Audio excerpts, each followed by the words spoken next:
Les touristes se promènent innocemment dans ces ruelles, ignorant que certains immortels rôdent encore, leurs crocs prêts à mordre dans les ombres.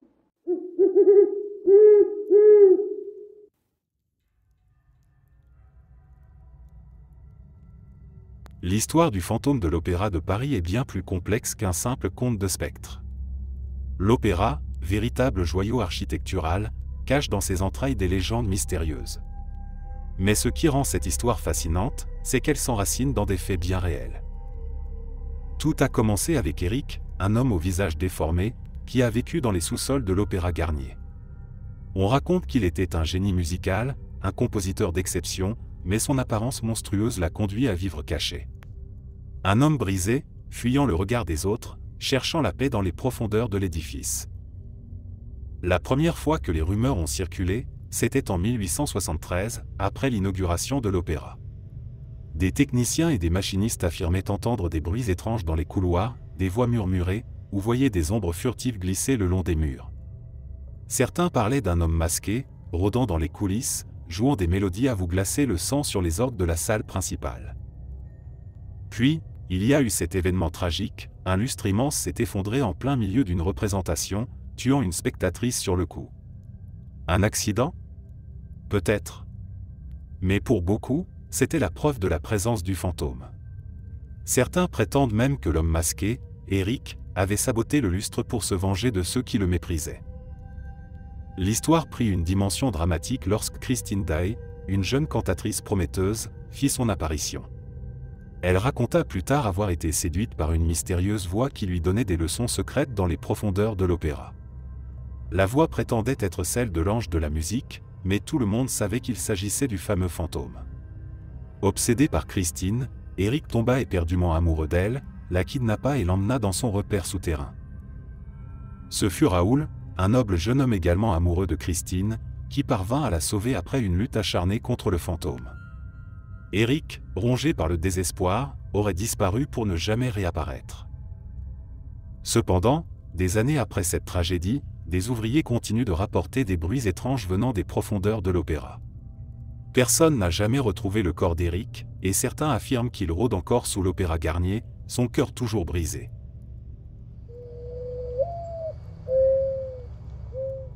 Descendre dans les catacombes de Paris, c'est comme pénétrer dans un autre monde. Environ 300 km de tunnels serpentent sous la capitale, dont une infime partie est accessible au public. Pourtant, des aventuriers plus audacieux ou plus fous n'hésitent pas à franchir les interdits et s'aventurer dans les galeries inexplorées. C'est ainsi que naissent les histoires les plus terrifiantes. Il y a quelques années, une bande d'explorateurs urbains, des cataphiles comme on les appelle, ont décidé de s'aventurer au-delà des zones sécurisées des catacombes, là où seuls les plus téméraires osent aller. Leur objectif était de cartographier des zones encore inconnues. Équipés de lampes frontales, de cordes et de provisions, ils descendirent dans l'obscurité totale. Les tunnels, étroits et humides, semblaient s'étendre à l'infini. Au bout de quelques heures de marche, ils tombèrent sur une section inconnue, étrangement bien conservée, avec des inscriptions anciennes sur les murs. Ce qui les intrigua le plus, c'était une série de symboles gravés dans la pierre, semblant appartenir à une langue oubliée. Étrange, mais rien de bien alarmant. Ils poursuivirent leur chemin, mais très vite, l'atmosphère devint pesante. L'air se faisait rare, et une odeur de soufre s'infiltrait lentement. Puis, sans prévenir, l'un des explorateurs, Stéphane, s'effondra. Les autres, pris de panique, tentèrent de le ranimer, mais il restait inconscient. Ils décidèrent alors de le porter et de rebrousser chemin. Mais ce qui devait être une simple marche de retour devint rapidement un cauchemar. Leurs lampes commencèrent à faiblir, et ils n'arrivaient plus à retrouver le chemin par lequel ils étaient venus. Les tunnels semblaient changer, se transformer sous leurs yeux. Des bruits d'écho se faisaient entendre, des chuchotements indistincts résonnaient dans l'obscurité. Certains affirment même avoir aperçu des ombres furtives dans les galeries adjacentes. Après des heures d'errance, ils finirent par retrouver un passage familier et remontèrent à la surface, complètement bouleversés. Stéphane, une fois réveillé, ne parvint jamais à se souvenir de ce qu'il s'était passé. Mais quelque chose avait changé en lui. Il devint taciturne, refusant de parler de cette expédition. Quelques mois plus tard, il quitta Paris sans laisser de traces. Depuis, la légende raconte que certaines zones des catacombes sont maudites. Des âmes perdues y erraient, piégées pour l'éternité dans les labyrinthes de pierre. Et ceux qui s'aventurent trop loin risquent de ne jamais retrouver leur chemin.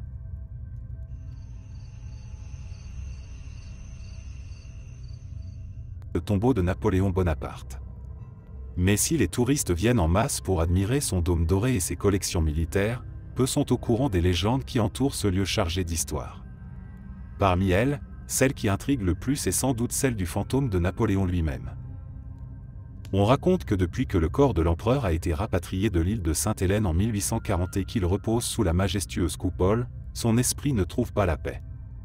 Des gardiens du musée, des visiteurs et même des soldats en poste ont rapporté avoir vu une silhouette vêtue d'un uniforme d'officier, semblant errer dans les couloirs déserts du monument en pleine nuit. Un soir d'hiver particulièrement froid, Antoine, un jeune gardien de l'hôtel des Invalides, effectuait sa ronde nocturne. Il connaissait les lieux par cœur et n'avait jamais été impressionné par les histoires de fantômes que ses collègues plus âgés aimaient raconter. Pourtant, cette nuit-là, alors qu'il approchait du tombeau de Napoléon, il sentit une étrange présence derrière lui. Le silence était oppressant, et le moindre bruit résonnait dans les vastes galeries. Brusquement, il entendit des pas derrière lui, lourds et déterminés, comme ceux d'un officier en marche. Antoine se retourna, mais il n'y avait personne. Seul l'écho des pas continuait, puis plus rien. Il avança, tendu, jusqu'au sarcophage de Napoléon. C'est là qu'il le vit. Une silhouette droite, imposante, drapée dans une grande cape militaire, se tenait face au tombeau, silencieuse. Le gardien sentit son cœur s'emballer. Il n'eut même pas la force de crier. La silhouette ne bougeait pas. Puis, dans un mouvement presque solennel, elle disparut lentement, comme si elle s'évaporait dans l'air. Antoine, bouleversé, se précipita à l'extérieur, abandonnant sa ronde. Le lendemain, encore sous le choc, il raconta ce qu'il avait vu à ses collègues. Certains se moquèrent, d'autres, plus sérieux, lui dirent qu'il n'était pas le premier à avoir aperçu l'esprit de l'empereur. Depuis, d'autres gardiens ont rapporté des incidents similaires, des bruits de bottes, des ombres furtives, et toujours cette impression que Napoléon lui-même erre dans les couloirs de son dernier repos, insatisfait, cherchant peut-être à veiller sur son empire disparu.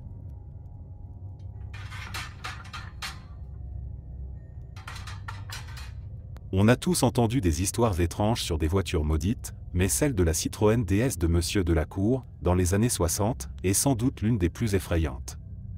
Tout commence avec cette magnifique DS, flambant neuve, que Monsieur Delacour acheta dans un garage de province. L'homme, passionné d'automobile, en tomba immédiatement amoureux. Ses lignes élégantes, son confort, sa modernité. C'était la voiture parfaite. Mais il ignorait que cette voiture, en apparence si innocente, portait en elle une malédiction. Peu de temps après avoir acheté la DS, Delacour commença à avoir de sérieux problèmes avec le véhicule. Des pannes inexpliquées, des bruits inquiétants venant du moteur, et surtout, cette étrange sensation d'être observé à chaque fois qu'il s'installait au volant. Mais le pire arriva quelques mois plus tard. Une nuit, alors qu'il roulait sur une route isolée, une silhouette surgit devant lui. Il freina brusquement, mais la voiture sembla prendre le contrôle toute seule. Les roues dérapèrent, la DS fit plusieurs tonneaux avant de s'immobiliser, complètement détruite. Delacour, miraculeusement indemne, sortit du véhicule en état de choc. Il raconta plus tard qu'il avait vu une ombre dans la voiture avec lui, juste avant l'accident. Après cet incident, il apprit que cette Citroën avait appartenu à un homme mort dans un accident tragique quelques années plus tôt, dans les mêmes circonstances. Depuis, chaque propriétaire de la voiture avait connu un sort funeste. Et Delacour ne fit pas exception. Quelques mois après cet accident, il décéda dans un autre accident de voiture, cette fois-ci sans explication. La DS fut revendue plusieurs fois après sa mort, mais à chaque nouveau propriétaire, la malédiction frappait. Des accidents, des décès, des événements mystérieux. Si bien que la voiture finit par être envoyée à la casse. Mais certains affirment qu'elle n'a jamais été complètement détruite. Il paraît que des pièces de cette DS circulent encore, intégrées dans d'autres véhicules. L'histoire du serpent de la Seine est l'une des plus étranges que Paris ait connue. On parle souvent de monstres dans les rivières lointaines, mais qui aurait cru qu'un tel être pourrait se cacher dans les eaux du fleuve qui traverse la capitale? C'est dans les années 1920 que les premiers récits ont commencé à circuler. Un soir d'été, alors que les quais étaient encore animés par les passants et les bateaux-mouches, un pêcheur, installé près du pont de l'Alma, vit quelque chose bouger sous l'eau. D'abord, il pensa à un simple poisson, mais la forme qui apparut était bien plus massive.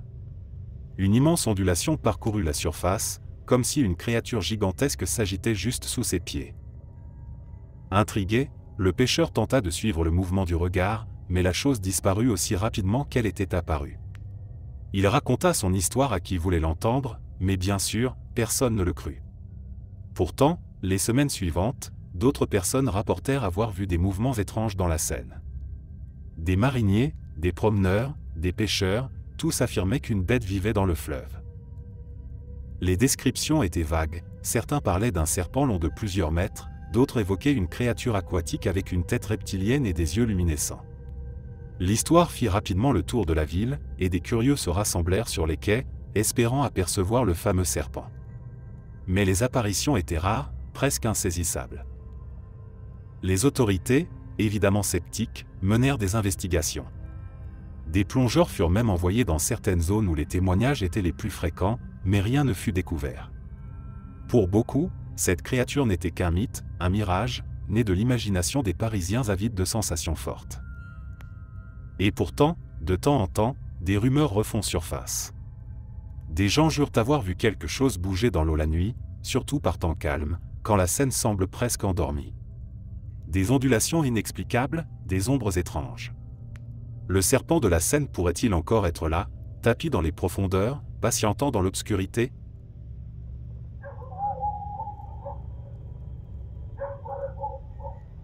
Le château de Versailles, symbole de la grandeur de la monarchie française, est également le théâtre de phénomènes surnaturels. Des visiteurs affirment y avoir croisé des fantômes, mais l'histoire la plus fascinante concerne deux Anglaises, Anne Moberly et Eleanor Jourdain, qui, en 1901, firent une expérience étrange dans les jardins du château. Tout commence par une journée d'été.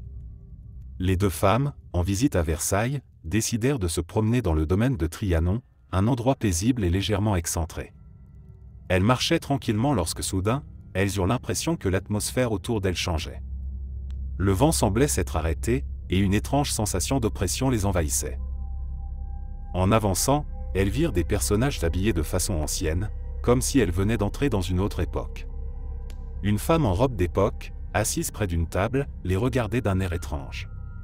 Elles aperçurent aussi des hommes portant des habits qui semblaient tout droit sortis du XVIIIe siècle, déambulant dans les jardins. Intriguées mais pas particulièrement effrayées, elles poursuivirent leur chemin. Ce n'est qu'une fois rentrées en Angleterre qu'elles réalisèrent ce qui leur était arrivé. En étudiant des livres d'histoire et des documents sur le château de Versailles, elles découvrirent que les lieux où elles s'étaient promenées correspondaient à des événements survenus au XVIIIe siècle, sous le règne de Louis XVI et Marie-Antoinette. Elles en conclurent qu'elles avaient peut-être été témoins d'une sorte de vision du passé, un épisode étrange où elles avaient pénétré dans un Versailles d'autrefois. L'affaire fit grand bruit à l'époque. Moberly et Jourdain publièrent même un livre relatant leur expérience, en aventure, où elles décrivent en détail cette promenade fantomatique à travers le temps. Beaucoup crurent qu'elles avaient imaginé cette aventure, mais d'autres, fascinés, virent là une preuve que certains lieux, comme Versailles, pouvaient conserver des empreintes du passé, des fragments d'histoire figés dans le temps. Depuis, d'autres visiteurs du château affirment avoir eux aussi aperçu des silhouettes d'aristocrates en habits d'époque, errant dans les vastes galeries ou les jardins. Versailles semble être un lieu où le passé refuse de s'effacer totalement, et où les fantômes des anciens occupants continuent de hanter les allées du domaine.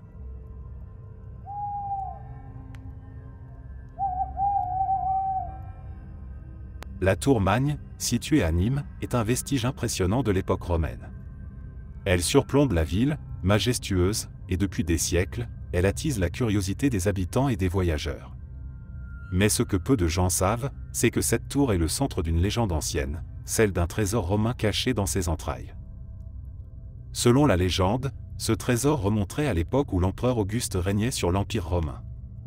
À cette époque, Nîmes, ou Nemours, était une cité florissante. Les rumeurs racontent qu'un immense trésor, constitué de pièces d'or, de statues et de bijoux précieux, aurait été dissimulé sous la tour lors de l'invasion barbare qui suivit la chute de Rome. Les habitants, craignant pour leur vie, auraient enterré ce trésor dans un réseau de tunnels creusés sous la tour, espérant le récupérer après la guerre. Mais le temps passa, les invasions s'enchaînèrent, et le secret du trésor se perdit. Les siècles qui suivirent virent des rois, des chevaliers, et des aventuriers tenter de retrouver ce butin fabuleux. Aucun ne réussit. Au XVIIIe siècle, un homme du nom de Jean Giraud décida de consacrer sa vie à la recherche du trésor.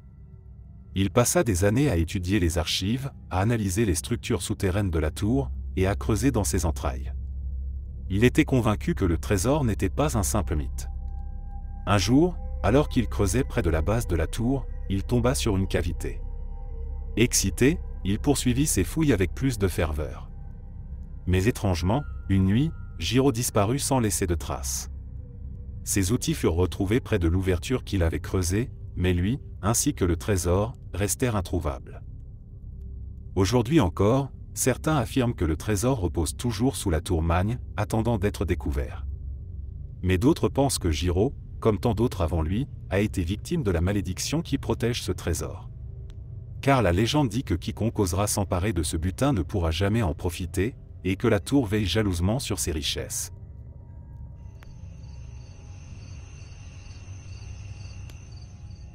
La forêt de Brocéliande, en Bretagne, est un lieu empreint de magie et de mystère. Ses arbres anciens, ses lacs enchanteurs et ses chemins tortueux sont le théâtre de nombreuses légendes, mais celle qui revient souvent, c'est celle du trésor des fées. Un trésor caché, gardé jalousement par les fées et protégé par Merlin l'enchanteur lui-même. La légende raconte qu'il y a des siècles, les fées, ces créatures mystérieuses, veillaient sur Brocéliande. Elles possédaient un trésor inestimable, constitué non seulement d'or et de joyaux, mais aussi de puissants objets magiques, capables de transformer le monde. Ce trésor fut caché au cœur de la forêt, dans un lieu inaccessible aux mortels, un endroit que seuls les êtres doués de magie pouvaient atteindre. Merlin, fidèle protecteur des fées et des secrets de la forêt, en serait le gardien éternel. L'une des histoires les plus célèbres autour de ce trésor est celle de Gwenaël, un jeune berger de la région. Fasciné par les légendes de Brocéliande, il décida un jour de partir à la recherche du trésor. Il avait entendu dire qu'une nuit de pleine lune, les fées apparaissaient aux abords du Val sans retour, un lieu célèbre pour ses légendes d'enchantement. Armé d'un simple bâton et de quelques provisions, il s'enfonça dans la forêt. Après des heures de marche, il parvint à un petit lac entouré d'arbres anciens, leurs racines s'enfonçant profondément dans la terre comme des griffes. Soudain, une lueur éthérée illumina le bord de l'eau. Gwenaël, caché derrière un buisson, aperçut alors une créature merveilleuse, une fée, flottant au-dessus du sol, ses ailes scintillant sous la lune.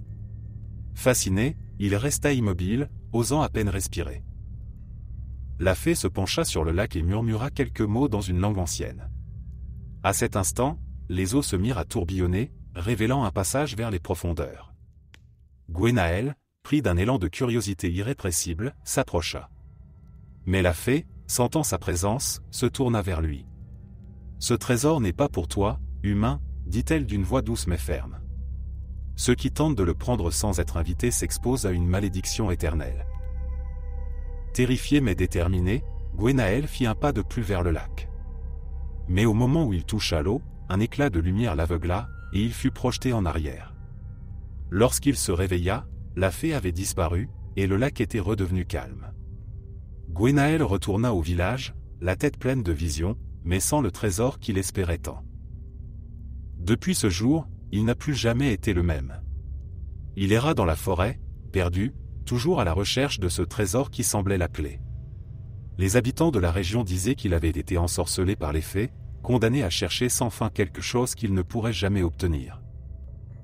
Aujourd'hui encore, la forêt de Brocéliande attire des voyageurs venus de partout, espérant découvrir le légendaire trésor des fées. Mais la légende est claire, seuls ceux qui sont invités par la magie de la forêt pourront le trouver. Et pour les autres, la forêt peut devenir un labyrinthe sans fin.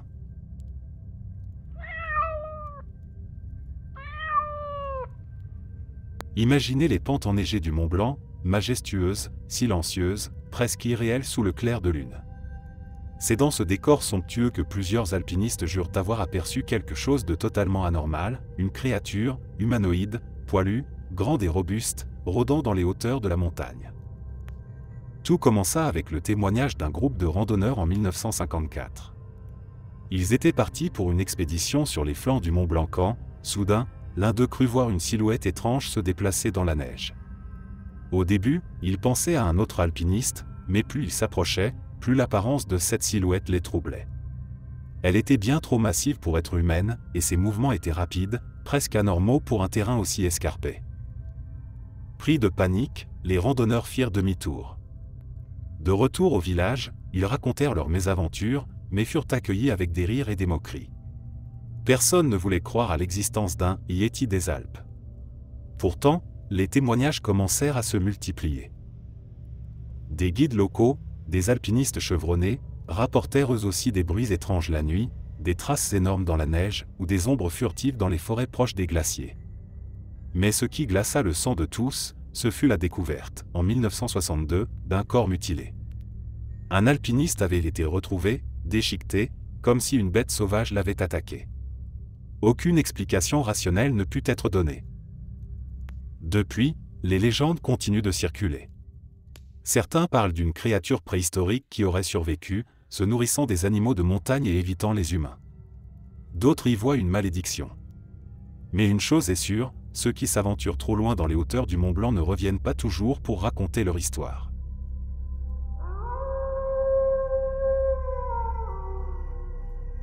Au milieu du XVIIIe siècle, dans une région reculée du Gévaudan, l'actuelle Lozère, une peur indicible s'empara des habitants. Des corps mutilés, des femmes et des enfants dévorés. Une créature, qu'on appela bientôt la bête du Gévaudan, terrorisait les campagnes. Ce n'était pas un simple loup. Non, ce que rapportaient les témoins dépassait l'imagination. La bête était décrite comme une énorme créature ressemblant à un loup, mais bien plus grande, avec une fourrure épaisse et des mâchoires puissantes. Elle attaquait principalement les femmes et les enfants, les surprenant alors qu'ils travaillaient dans les champs ou revenaient des pâturages. Ce qui la rendait d'autant plus terrifiante, c'était sa capacité à échapper aux chasseurs les plus aguerris. Les premières attaques eurent lieu en 1764, et en l'espace de quelques mois, des dizaines de cadavres furent retrouvés, souvent dévorés, parfois simplement tués.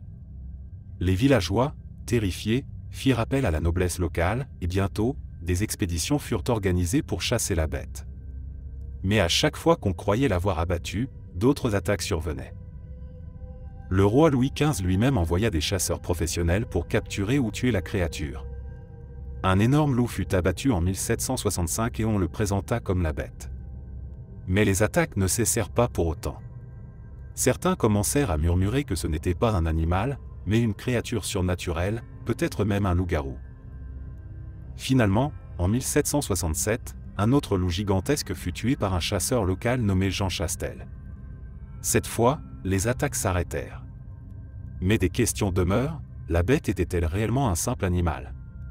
Pourquoi avait-elle été si difficile à capturer? Certains pensent encore aujourd'hui que les autorités ont caché une partie de la vérité. D'autres continuent de croire qu'il s'agissait d'un être démoniaque, envoyé pour punir la région.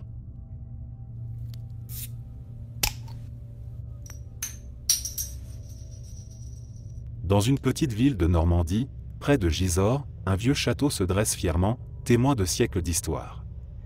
Mais ce qui rend ce château si fascinant, ce ne sont pas seulement ses pierres, mais la légende qui l'entoure, le trésor des Templiers. Selon certaines histoires, les chevaliers de l'ordre du Temple, après leur dissolution par le roi Philippe le Bel en 1307, auraient caché un trésor inestimable dans les profondeurs de ce château. Tout commence avec l'arrestation massive des Templiers. Accusés d'hérésie, de blasphème et de pratiques secrètes, ces fiers chevaliers furent emprisonnés et torturés. Mais malgré la pression, aucun ne révéla jamais l'emplacement du légendaire trésor de l'ordre. Certains pensent que les Templiers, prévoyant leur chute, auraient caché or, joyaux et documents précieux dans les souterrains de leur forteresse, et Gisors est l'une des plus célèbres à ce sujet. Des générations d'explorateurs et d'archéologues amateurs ont tenté de percer le mystère du trésor. Il y a quelques décennies, l'un d'entre eux, Roger Lemoy, un gardien du château passionné par cette légende, crut avoir enfin découvert la cachette. Il creusa pendant des mois, seul, dans un puits dissimulé sous la chapelle. Un jour, il revint, haletant, affirmant avoir découvert une salle secrète remplie de coffres et de statues d'or. Excité, il prévint les autorités locales. Mais lorsque les fouilles furent entreprises officiellement, tout ce que le moi prétendait avoir vu avait mystérieusement disparu. Était-il devenu fou? Avait-il menti? Ou bien quelqu'un s'était-il empressé de retirer les trésors avant que le secret ne soit divulgué au monde? Aujourd'hui, personne ne sait ce qu'il s'est réellement passé. Mais les rumeurs persistent. Chaque année, des passionnés viennent à Gisors, espérant être ceux qui perceront le mystère et mettront la main sur l'un des plus grands trésors perdus de l'histoire.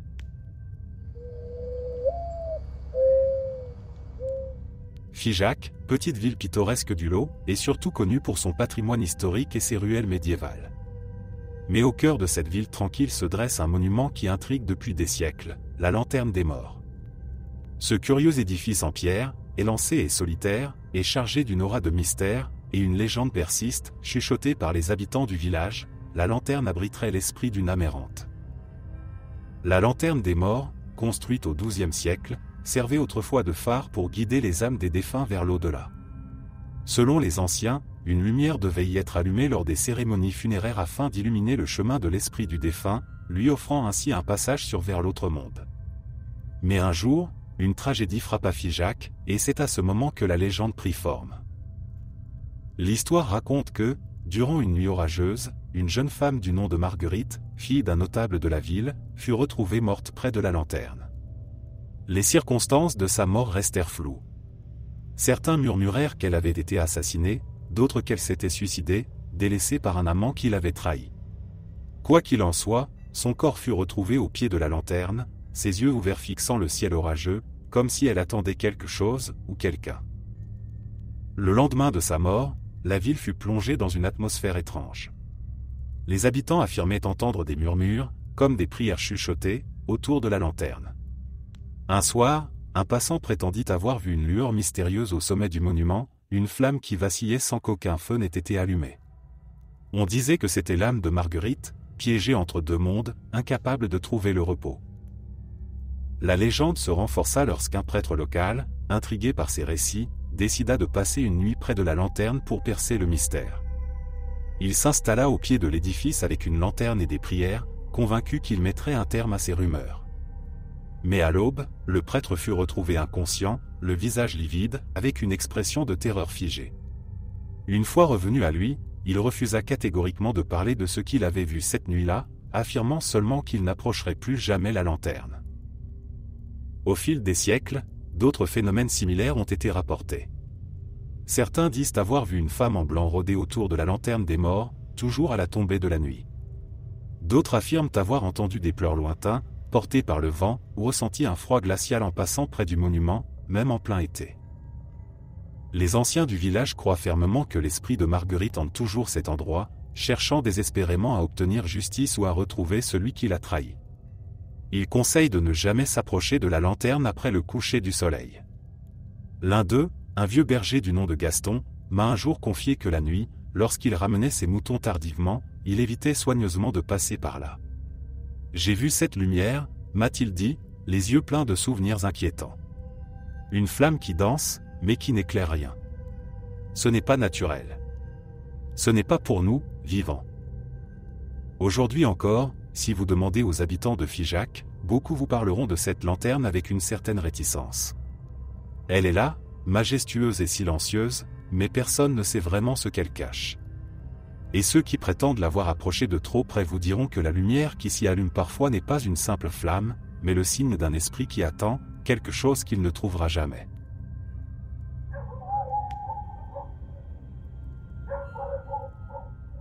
L'histoire de Rennes-le-Château commence comme celle de n'importe quel village tranquille du sud de la France. Niché dans les collines de l'Aude, ce hameau n'aurait jamais fait parler de lui si ce n'était pour un prêtre, l'abbé Béranger Saunière, arrivé là à la fin du XIXe siècle. Saunière menait une vie simple jusqu'au jour où, selon la légende, il fit une découverte qui changea tout. En rénovant l'église du village, il tomba sur des documents ou un trésor caché, nul ne sait vraiment. Ce qui est certain, c'est qu'après cette découverte, l'abbé, jusqu'alors modeste et sans le sou, commença à dépenser de l'argent de manière extravagante. Il fit construire une immense villa, la tour Magdala, et offrit des banquets somptueux à ses invités. Mais d'où venait cette fortune soudaine ? La légende raconte que Saunière aurait découvert un trésor caché, peut-être celui des Cathares, des Templiers, ou même un secret plus ancien encore, lié à la lignée des Mérovingiens. Certains pensent même qu'il aurait trouvé la preuve que Jésus et Marie-Madeleine avaient eu des descendants, ce qui expliquerait l'immense pouvoir que ce secret aurait pu lui conférer. Mais l'abbé emporta son secret dans la tombe. Sur son lit de mort, il aurait refusé les derniers sacrements, effrayant même son confesseur par ce qu'il aurait révélé en privé. Depuis, Rennes-le-Château attire des chercheurs de trésors, des mystiques et des conspirationnistes, tous persuadés que ce village cache encore un mystère qui pourrait bouleverser l'histoire.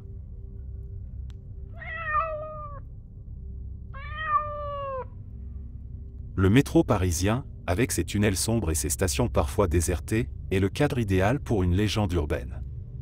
Des milliers de passagers l'empruntent chaque jour, mais une rumeur persistante raconte qu'à certaines heures de la nuit, un mystérieux spectre rôde dans les couloirs. Il n'est pas rare que des employés du métro ou des voyageurs attardés rapportent des phénomènes étranges, en particulier dans certaines stations. L'une des histoires les plus célèbres concerne la station Porte des Lilas, fermée au public depuis des décennies et utilisée uniquement pour des tournages de films ou des essais techniques. Cette station fantôme, qui n'est accessible que par des voies interdites, est depuis longtemps associée à une légende mystérieuse.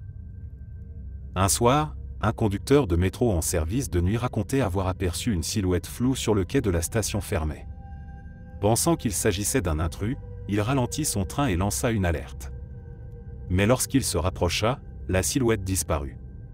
Intrigué, il arrêta son convoi et descendit pour explorer la station déserte. Rien. Pas une trace de vie. Seul le bruit des gouttes d'eau résonnait dans les couloirs. Mais ce n'était pas la première fois que des phénomènes de ce genre étaient rapportés. Plusieurs conducteurs ont parlé de visions fugaces dans cette station, de bruits de pas dans des tunnels où personne ne devrait se trouver, et même de voix lointaines. Certains parlent du fantôme d'un ancien employé, mort dans un accident sur cette ligne. D'autres évoquent des âmes errantes de passagers ayant perdu la vie dans des incidents tragiques au fil des ans. Un soir, Claire, une étudiante parisienne, se retrouva dans un dernier métro tardif, presque vide. Alors que le train ralentissait dans un tunnel près de la station Porte des Lilas, elle sentit une présence derrière elle. Elle se retourna, et là, dans le reflet de la vitre, elle aperçut brièvement une silhouette floue, comme une ombre. Figée de peur, elle cligna des yeux, et l'image avait disparu. Depuis, Claire refuse de prendre le métro seule la nuit. Elle est convaincue que les tunnels parisiens cachent bien plus que des rails et des trains. Le spectre de la Porte des Lilas n'est qu'un exemple parmi tant d'autres. Chaque station, chaque couloir désert, semble avoir son lot de mystères.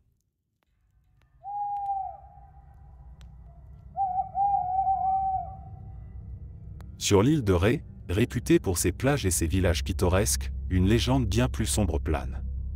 Elle raconte l'histoire d'un homme pendu injustement au XVIIe siècle, dont l'esprit n'aurait jamais quitté l'île.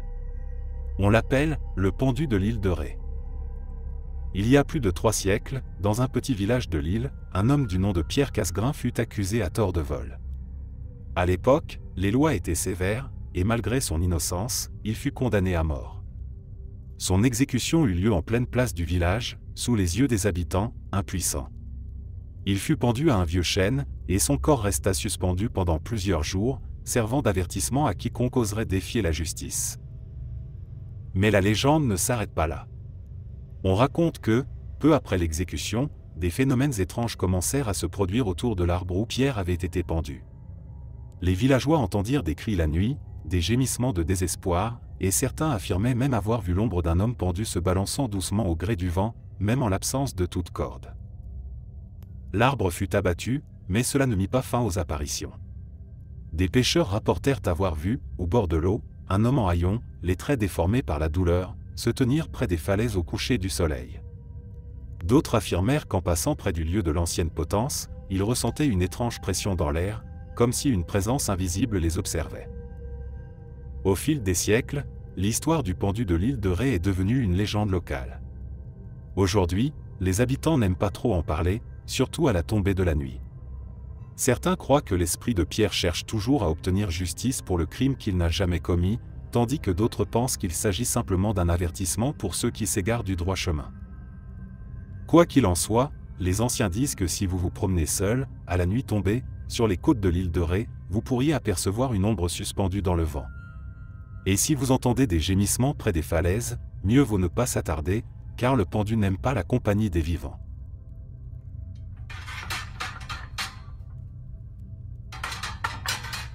Ah, le croque-mitaine. Qui n'a pas entendu parler de lui dans son enfance? Ce monstre qui, selon la légende, viendrait enlever les enfants qui ne sont pas sages, pour les emmener dans son antre sombre et effrayant.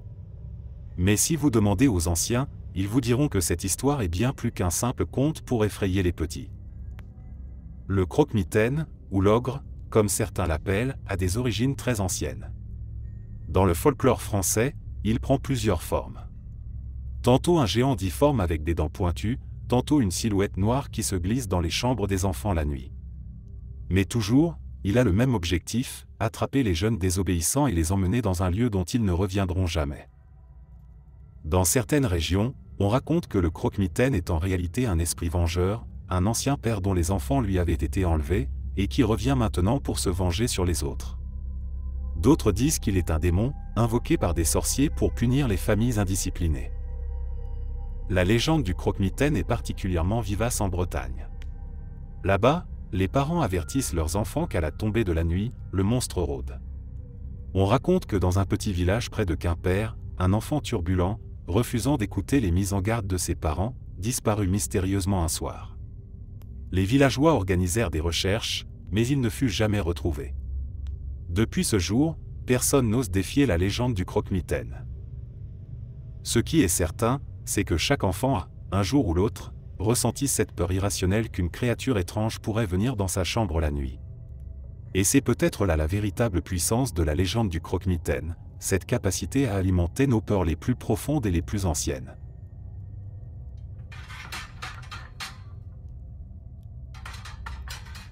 Non loin du site archéologique d'Alésia, en Bourgogne, où s'est déroulée la célèbre bataille entre les Gaulois de Vercingétorix et les légions romaines de Jules César, une légende bien plus ancienne et inquiétante plane sur la région, celle du diable d'Alésia. Ce lieu, déjà marqué par des siècles de conflits, abriterait une créature démoniaque qui rôderait dans les collines, à la recherche d'âmes perdues. L'histoire du diable d'Alésia commence après la chute de la ville gauloise. Les légions romaines, ayant remporté la victoire, laissèrent derrière elles des centaines de cadavres, soldats et civils, abandonnés à la nature. Les récits racontent qu'après le départ des Romains, la région fut envahie par une étrange et macabre atmosphère. Des paysans affirmaient entendre des cris la nuit, comme des appels à l'aide venant des collines. Certains voyaient même des silhouettes se mouvoir dans les ombres, des formes indistinctes mais terrifiantes. Mais ce qui fit naître la légende du diable, ce fut l'apparition d'un homme, ou plutôt d'une créature, sur les terres d'Alésia. On disait qu'il apparaissait à la tombée de la nuit, sous la forme d'un grand homme, vêtu d'une cape noire et doté d'une allure imposante, presque surnaturelle. Ses yeux rouges brillaient dans l'obscurité, et ceux qui croisaient son chemin disparaissaient, pour ne jamais être retrouvés. La première rencontre documentée avec ce diable remonte à l'année 1534. Un moine itinérant, en route vers une abbaye voisine, aurait été confronté à la créature en traversant la colline d'Alésia. Il décrivit une silhouette gigantesque, avec des cornes sur la tête et des griffes acérées. La créature, selon le moine, lui aurait parlé dans une langue ancienne, promettant la richesse et le pouvoir en échange de son âme. Mais le moine, terrifié, se mit à réciter des prières, et la créature disparut dans un éclat de lumière. Depuis, les histoires autour du diable d'Alésia se sont multipliées.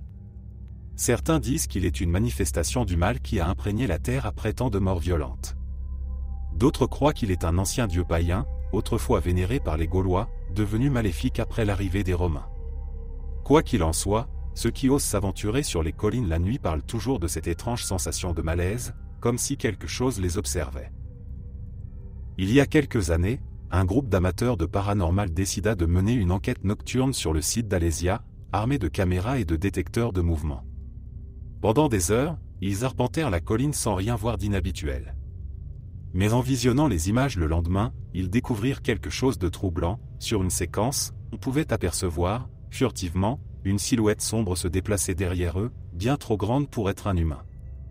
Ils ne l'avaient pas vue sur le moment, mais elle était là, cachée dans les ombres. Depuis, plus personne ne s'aventure sur les collines d'Alésia la nuit.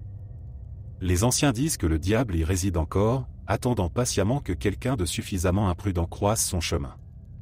Et si cela arrivait, ils seraient perdus à jamais, leurs cris se mêlant à ceux des âmes errantes qui peuplent ces lieux depuis des siècles.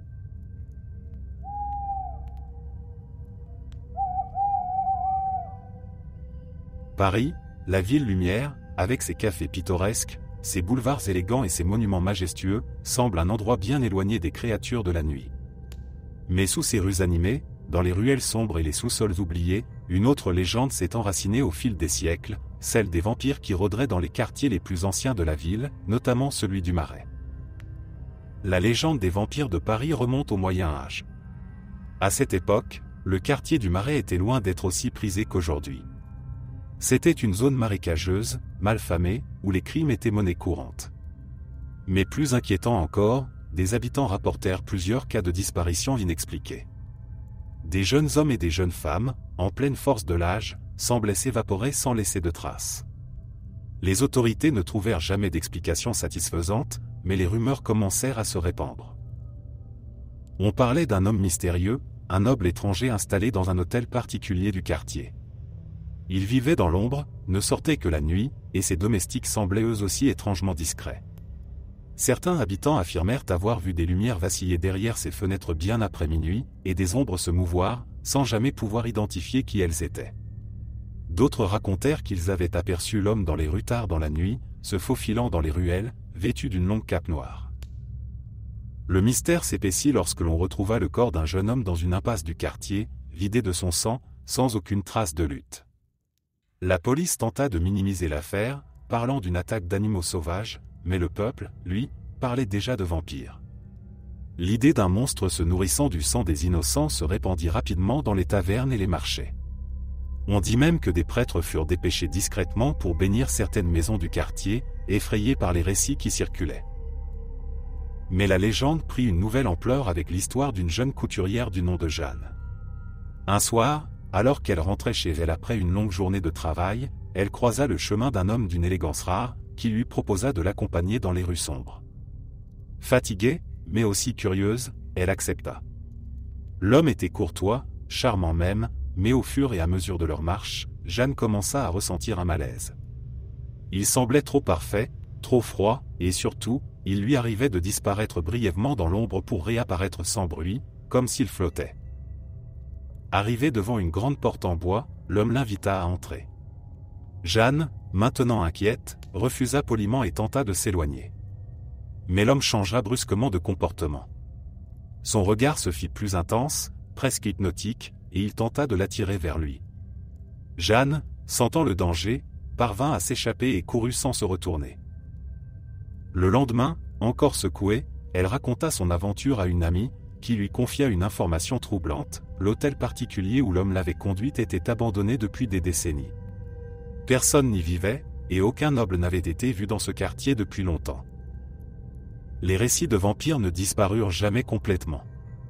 Avec les siècles, ils se mélangèrent à d'autres histoires, mais dans certaines parties du Marais, surtout à l'approche de la nuit, les anciens du quartier conseillent encore aux jeunes de ne pas s'aventurer seuls. Aujourd'hui, les touristes se promènent innocemment dans ces ruelles, ignorant peut-être que, selon la légende, certains immortels rôdent encore, leurs crocs prêts à mordre dans les ombres. Merci d'être resté jusqu'à la fin. N'oubliez pas d'aimer la vidéo, de vous abonner et de partager vos propres histoires en commentaire. On se retrouve demain à la même heure devant ce feu.